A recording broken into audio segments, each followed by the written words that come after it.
Hello बच्चों, कैसे हैं आप सब। तो उम्मीद करते हैं बहुत अच्छे होंगे। और आज हम सीखने वाले हैं डिस्काउंट। कई बार हम मॉल में जाते हैं तो फेस्टिवल के मौके पे देखते हैं कि मॉल में लगा होता है कि 1,000 रुपये के शॉपिंग पे 5% का डिस्काउंट है, और उससे अधिक का अगर जो शॉपिंग करते हैं तो आपको 10%, 15% और भी बहुत सारे डिस्काउंट दिए जाते हैं। तो इसी विषय में सबसे पहले हम ये जान लेते हैं कि डिस्काउंट क्या होता है। तो डिस्काउंट का मतलब ये होता है कि किसी भी वस्तु का जो असली कीमत होता है MRP, उस पर कुछ रुपए कम करके दिए जाते हैं कस्टमर को।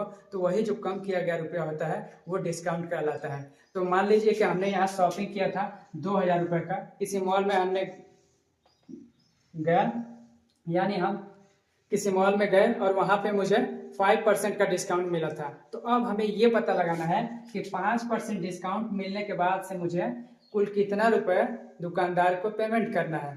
तो इसी डाउट को क्लियर करने के लिए ये विषय जो ये टॉपिक है ये हम शुरू कर रहे हैं, ताकि हमें पता चले कि डिस्काउंट ने हमें जो ताकि पता चले कि हमें जो 5% का डिस्काउंट मिला है, तो ये डिस्काउंट लेने के बाद से दुकानदार को कितने रुपए का पेमेंट करना होगा। तो यहाँ पे सबसे पहले लिख लेते हैं कि 2,000 रुपये का हमने शॉपिंग किया और दुकानदार ने हमें कितने रुपए का डिस्काउंट, कितने परसेंट का डिस्काउंट दिया। तो 5% का डिस्काउंट दिया था। तो हम सबसे पहले लिखेंगे 2,000 रुपये का 5%। इसी तरह से हम बहुत सारे क्वेश्चन आगे चल करके बताएंगे, जिसे आप देख करके अलग अलग कीमत का आप लोग परसेंटेज निकाल पाएंगे और उस हिसाब से अपना पेमेंट कर पाएंगे, ताकि आपको कोई एक्स्ट्रा पेमेंट न चला जाए या आप एक्स्ट्रा पेमेंट न दे पाए। तो बहुत ही सिंपल इसका निकालना है। यहाँ पे सबसे पहले 2,000 का हमने 5% लिख लिया है। अब यहाँ पर क्या करना है, नीचे हमें क्या करना है, 2,000 रुपये लिख लेना है और का की जगह लिखना है मल्टीप्लाई, और 5 के लिए 5 ही लिखना है वहां पे, और उसके नीचे लिख लेना है हमें बटे में 100।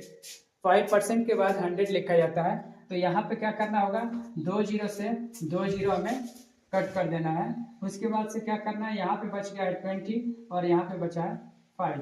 इन दोनों का मल्टीप्लाई कर देना है तो हमारे पास आ जाएगा टोटल 100 रुपीज। तो आप देख सकते हैं, यानी कि मुझे 2,000 रुपये पर जो 5% डिस्काउंट मिला था, यानी कि कुल मुझे 100 रुपये का, यानी कि 100 रुपये का डिस्काउंट मिला था। तो अब हमें दुकानदार को कितना पेमेंट करना होगा। अब आप लोग समझ सकते हैं कि हमने 2,000 का शॉपिंग किया था और 100 रुपये का हमें डिस्काउंट मिला था, यानी कि दुकानदार को हमें जो पेमेंट करना होगा वो टोटल पेमेंट यहाँ पे हम निकाल लेंगे।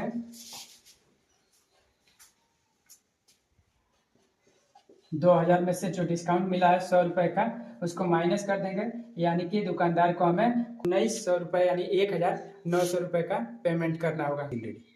तो देखा आपने कितना आसान था। 2,000 रुपये पर हमें 5% डिस्काउंट मिला था, यानी कि कुल 100 रुपये का डिस्काउंट मिला। तो हमने 2,000 में से 100 रुपये कम करके दुकानदार को कुल 1,900 रुपये यानी कि 1,900 रुपये पेमेंट किया था। और इसी तरह से आगे हम अलग अलग परसेंट यानी कि छूट का हम डिस्काउंट का क्वेश्चन यहाँ पे बताएंगे आप लोगों को। तो आप डिस्काउंट अपना निकाल करके और वो जो पेमेंट आपको करना होगा वो कम पेमेंट दुकानदार को दे पाए। तो चलिए बढ़ते हैं अगले सवाल की तरफ। हाँ तो बच्चों देख सकते हैं, अब हमारा अगला सवाल है कि दुकानदार के पास हम गए थे और वहां पे हमने 1,500 रुपये का शॉपिंग किया। तो 1,500 रुपये शॉपिंग करने के बाद दुकानदार ने हमें 25% का डिस्काउंट दिया था। एक बड़ा ऑफर चल रहा था जिसमें 1,500 रुपये के शॉपिंग पर 25% का डिस्काउंट दिया गया। तो इसे भी सेम वैसे ही किया जाएगा, यानी कि यहाँ पे आपको लिखना है 1,500 रुपये का के लिए मल्टीप्लाई लिखना है और कितने प्रतिशत का डिस्काउंट मिला था हमें, 25% का। तो 25 लिखना है और उसके नीचे हमें लिख देना है 100। यहाँ पे 0 से 0 कट कर देंगे और उसके बाद यहाँ पे मल्टीप्लाई कर देंगे। यहाँ बचा है 15 और यहाँ पे बचा है 25। तो यहाँ पे मल्टीप्लाई करेंगे, इसका मल्टीप्लाई कर देंगे। 15 × 5 = 75, 15 दूनी 30। तो यहाँ पे देख सकते हैं हमें टोटल डिस्काउंट मिला था 375 रुपये का। तो अब आप लोगों को बड़े ही सिंपल तरीके से समझ में आ चुका होगा कि 1,500 रुपये पर हमें दुकानदार ने 375 रुपये डिस्काउंट किया। तो आप क्या आप जान सकते हैं, पता लगा सकते हैं कि अब दुकानदार को हमें कुल कितने रुपए का पेमेंट करना होगा।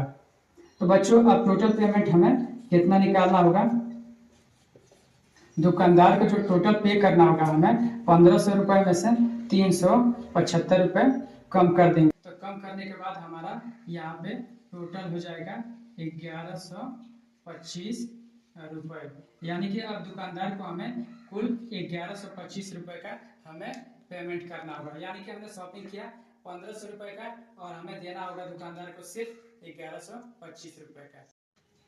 तो देखा आपने कितना आसान था। हमने बड़े ही आसानी से ये पता लगा लिया कि हमने 1500 रुपये का शॉपिंग किया था तो दुकानदार को सिर्फ हमें 1125 रुपये का ही पेमेंट करना होगा।